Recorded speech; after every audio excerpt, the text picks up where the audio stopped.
Good evening. We continue with another story.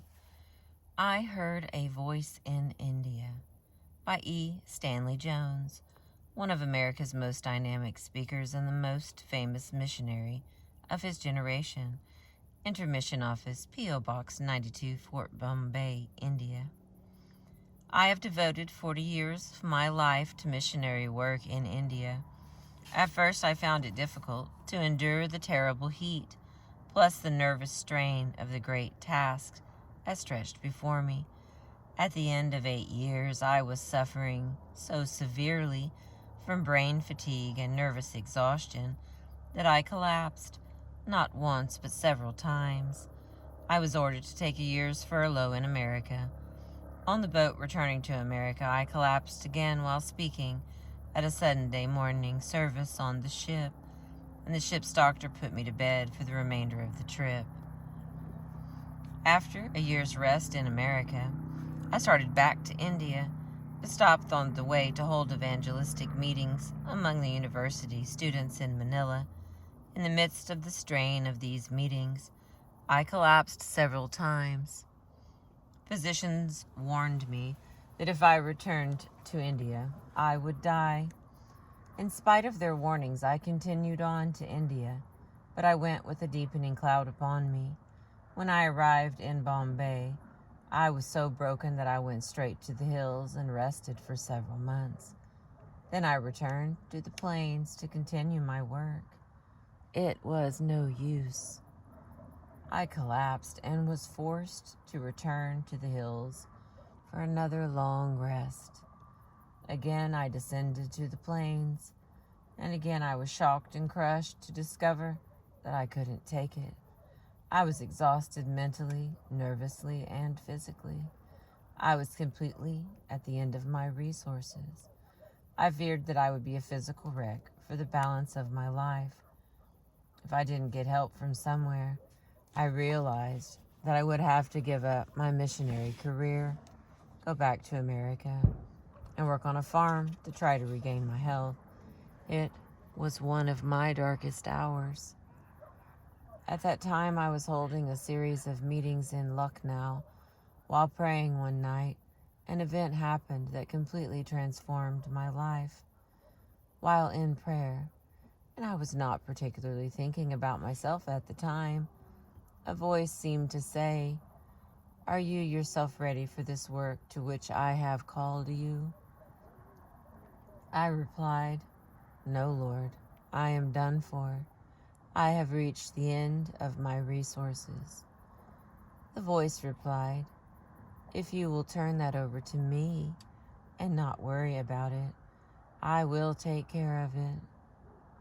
I quickly answered, "Lord, I close the bargain right here."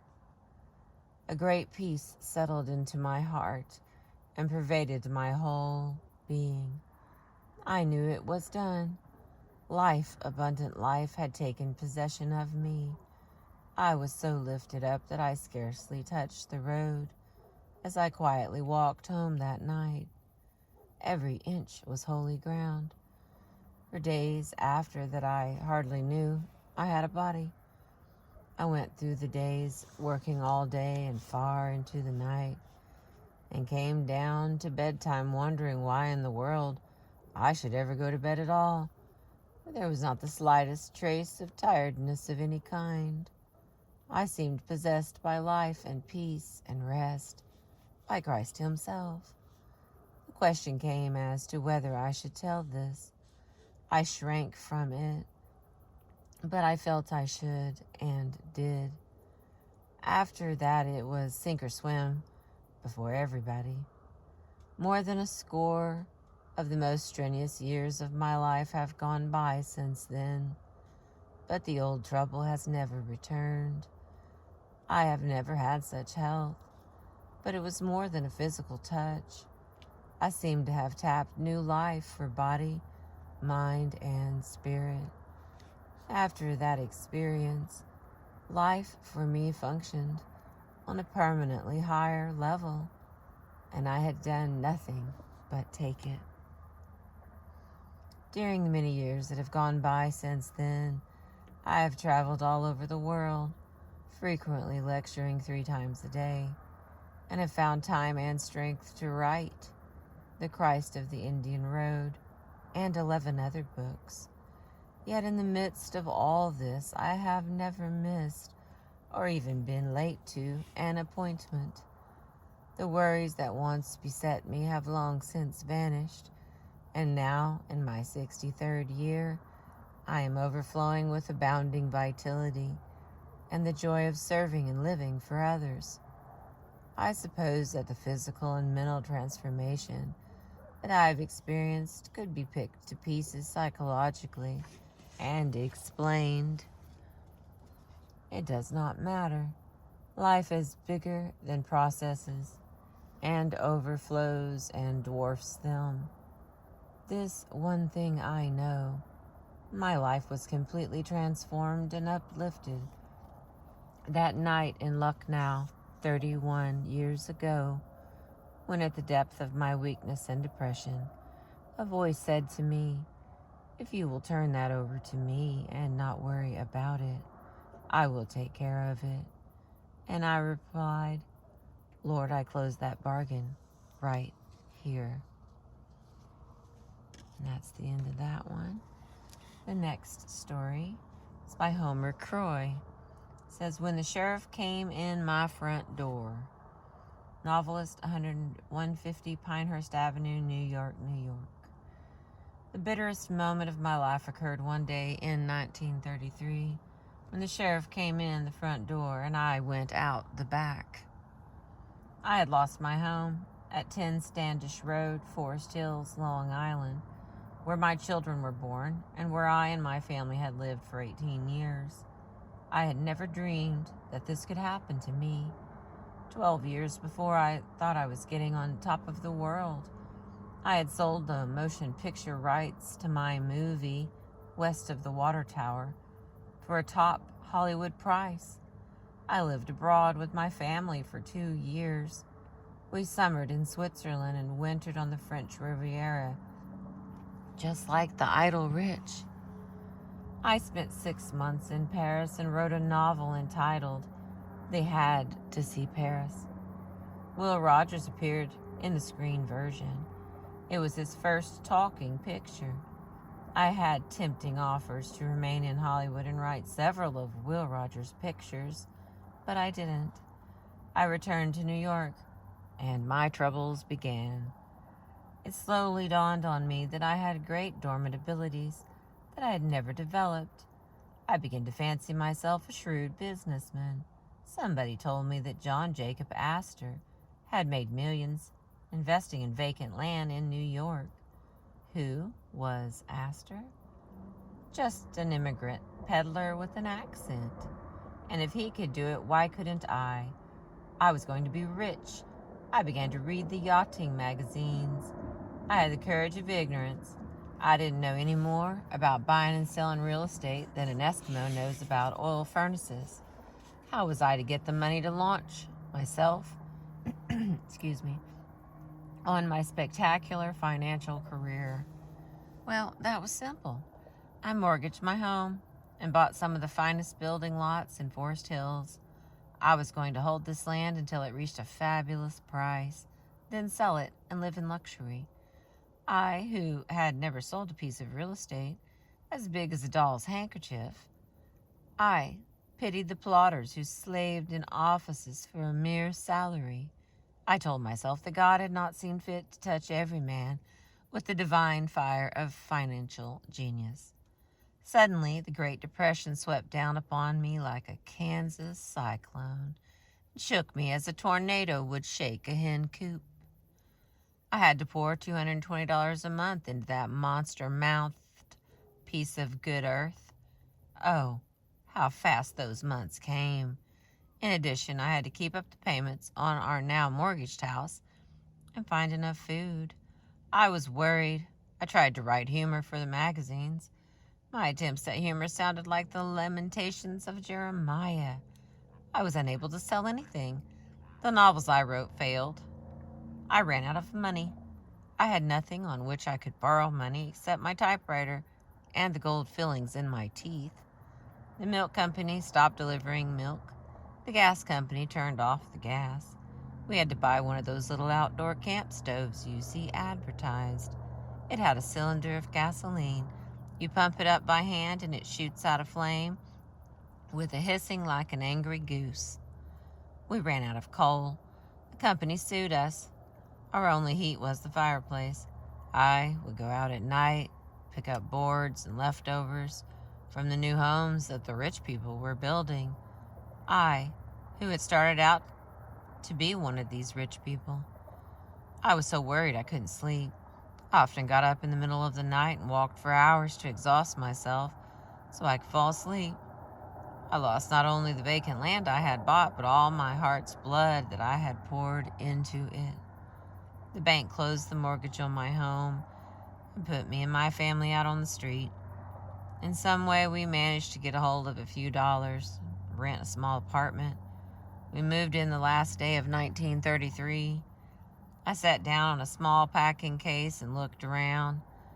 An old saying of my mother's came back. Don't cry over spilt milk. But this wasn't milk. This was my heart's blood. Excuse me. After I had sat there a while, I said to myself, well, I've hit bottom and I've stood it. There's no place to go now but up. I began to think of the fine things that the mortgage had not taken from me. I still had my health and my friends. I would start again. I would not grieve about the past. I would repeat to myself every day the words I had often heard my mother say about spilt milk. I put into my work the energy that I had been putting into worrying. Little by little, my situation began to improve. I am almost thankful now that I had to go through all that misery. It gave me strength, fortitude, and confidence. I know now what it means to hit bottom. I know it doesn't kill you. I know we can stand more than we think we can. When little worries and anxieties and uncertainties try to disturb me now, I banish them by reminding myself of the time I sat on the packing case and said, I've hit bottom and I've stood it. There's no place to go now but up. What's the principle here? Don't try to solve sawdust.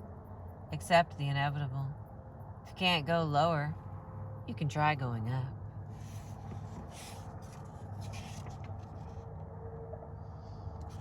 Let's try to squeeze one more in here, even though I know it's pretty dark. You can see that bird out there feeding. There he is. Alright, I'll try one more. The toughest opponent I ever fought was Worry by Jack Dempsey. During my career in the ring, I found that old man Worry was an almost tougher opponent than the heavyweight boxers I fought. I realized that I had to learn to stop worrying, or worry would sap my vitality and undermine my success. So little by little, I worked out a system for myself. Here are some of the things I did. Number 1, to keep up my courage in the ring, I would give myself a pep talk during the fight. For example, while I was fighting Firpo, I kept saying over and over, nothing is going to stop me. He is not going to hurt me. I won't feel his blows. I can't get hurt. I am going to keep going no matter what happens. Making positive statements like that to myself and thinking positive thoughts helped me a lot. It even kept my mind so occupied that I didn't feel the blows. During my career, I have had my lips smashed, my eyes cut, my ribs cracked, and Firpo knocked me clear through the ropes, and I landed on a reporter's typewriter and wrecked it. But I never felt even one of Firpo's blows. There was only one blow that I ever really felt. That was the night Lester Johnson broke 3 of my ribs. That punch never hurt me, but it affected my breathing. I can honestly say I never felt any other blow I ever got in the ring. Number 2, Anything I did was to keep reminding myself of the futility of worry. Another thing I did was to keep reminding myself of the futility of worry. Most of my worrying was done before the big bouts. While I was going through training, I would often lie awake at night for hours, tossing and worrying, unable to sleep. I would worry for fear I might break my hand, or sprain my ankle, or get my eye cut badly in the first round, so that I couldn't coordinate my punches. When I got myself into this state of nerves, I used to get out of bed, look into the mirror, and give myself a good talking to. I would say to myself, "What a fool you are to be worrying about something that hasn't happened and may never happen. Life is short. I have only a few years to live, so I must enjoy life." I kept saying to myself, "Nothing is important but my health. Nothing is important but my health." I kept reminding myself that losing sleep and worrying would destroy my health. I found that by saying these things to myself over and over, night after night, year after year, they finally got under my skin, and I could brush off my worries like so much water. And the third and final one, the third and best thing I did was pray. While I was training for a bout, I always prayed several times a day. When I was in the ring, I always prayed just before the bell sounded for each round. That helped me fight with courage and confidence. I have never gone to bed in my life without saying a prayer, and I have never eaten a meal in my life without first thanking God for it. Have my prayers been answered? Thousands of times. That was by Jack Dempsey. Well, thanks for being with me and hearing 3 more stories from the book by Dale Carnegie called How to Stop Worrying and Start Living. I appreciate you.